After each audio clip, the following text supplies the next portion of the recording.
YCP ప్రభుత్వ విధ్వంస పరిపాలనని రాష్ట్రం చూసింది. 2014-19 మధ్య అభివృద్ధి సంక్షేమం రెండూ కలగలిపి పోలవరాన్ని 72% తీసుకెళ్ళడం, అమరావతిలో 10,000 కోట్ల పైగా కేంద్ర రాష్ట్ర ప్రభుత్వాల డబ్బులు ఖర్చు పెట్టడం, పెన్షన్ కార్యక్రమాలను పెద్ద ఎత్తున ముందుకు తీసుకెళ్ళడం, సంక్షేమ అభివృద్ధి కార్యక్రమాల్లో ప్రభుత్వం ముందుకెళ్తే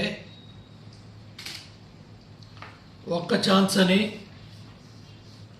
వ్యూహకర్తలను పెట్టుకొని అబద్ధాలు అసత్యాలు వండి వార్చి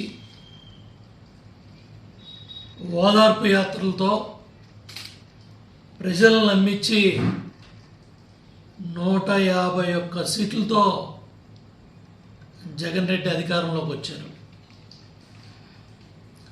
5 ఏళ్ల విధ్వంస పరిపాలనలో రాష్ట్రం అన్ని విధాలుగా కూడా దెబ్బతింది. సుమారు 10 లక్షల కోట్లు రాష్ట్రాన్ని అప్పుల పాలు చేసి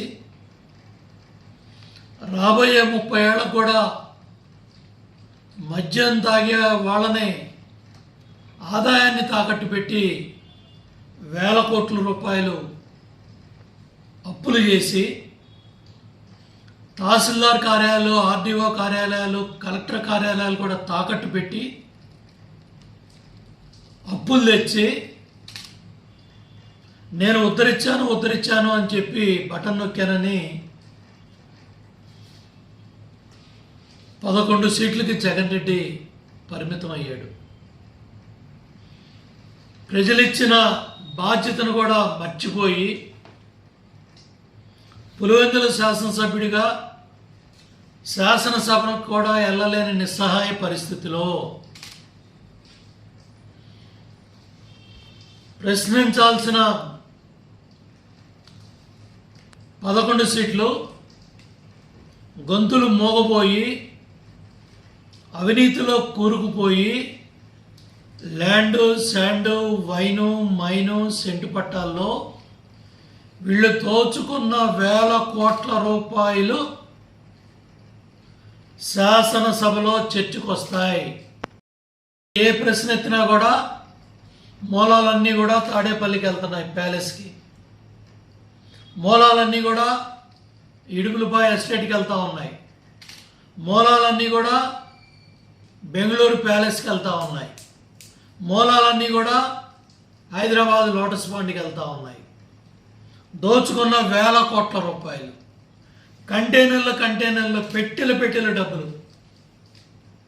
ఒక్కొక్క ఎన్నికల్లో, మొన్న జరిగిన ఎన్నికల్లో ఒక్కొక్క శాసనసభ్యుడికి 20 కోట్లు పెట్టా, 1 పెట్టేయటమా, 2 పెట్టేయటమా, 3 పెట్టలేయటమా, 4 పెట్టలేయటమా అనేది చెవిరెడ్డి చెప్పాలా పోలీసు విచారణలో, లేకపోతే మోసుకెళ్ళిన ఎమ్మెల్సీలు లేదా మోసుకెళ్ళిన ఎమ్మెల్యేలు, మంత్రులు విచారణ, పోలీసు విచారణలో అన్నీ కూడా బయటకు వస్తాయి.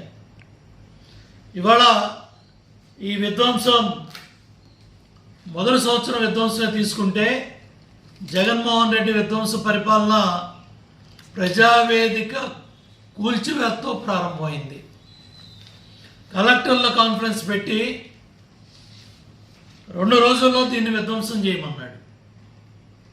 ఇవాళది అమరావతి జరగబోయే నిర్మాణాల అదొక కేస్ స్టడీగా ఒక విధ్వంసకుడు రాష్ట్రానికి ముఖ్యమంత్రి అయితే ప్రజల సొమ్ముతో కట్టిన ప్రజావేదికని ఎలా కూలుస్తాడో భవిష్యత్ తరాలకి ఆ ప్రజావేదిక ఒక మాన్యుమెంట్ అవ్వబోతూ ఉంది.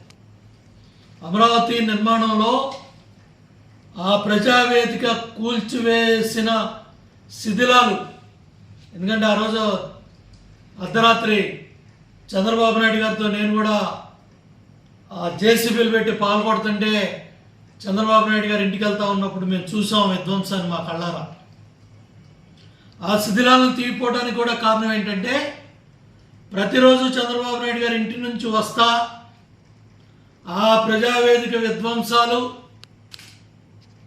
ఆ బాధ ఆయనకి తగలాలని జగన్మోహన్ రెడ్డి మానసిక ప్రవృత్తి, ఒక నేర ప్రవృత్తి ఆ ప్రజావేదిక విధ్వంసం కళ్ళకు కట్టినట్టు రాష్ట్ర ప్రజల ముందు ఉంది.